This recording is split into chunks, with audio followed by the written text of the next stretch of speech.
मारा? क्यों खराब कर रहे हैं? किसने क्यों मारा आपने? ये मच्छर जिहादी मानसिकता के लोग। अब तक की सबसे बड़ी खबर निकलकर सामने आ रही है कि कोकरोच जनता पार्टी के बानी अभिजीत तुपके को राजस्थान की एक बड़ी सभा में एक नौजवान ने बार बार कई थप्पड़ गाल पर जड़ दिए। वो नौजवान खुद को राष्ट्रीयवादी बताते हैं। फिलहाल वो पुलिस की हिरासत में है।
क्यों मारा? खराब कर रहे हैं?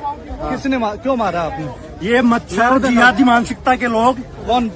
ये अभिजीत जो आया है, हाँ, ये बिना फालतू में देश में को बुला रहा है। बरगला रहा है। कोई पेपर लीक के पीछे इनका बहाना है। पेपर लीक तो इनके पास बहाना है। मैं जयपुर से हूँ, मैं राष्ट्रवादी हूँ। किसी पार्टी से कोई मैं, तू इधर आना मच्छर। अभी बताऊँ तेरे को मैं क्या हूँ।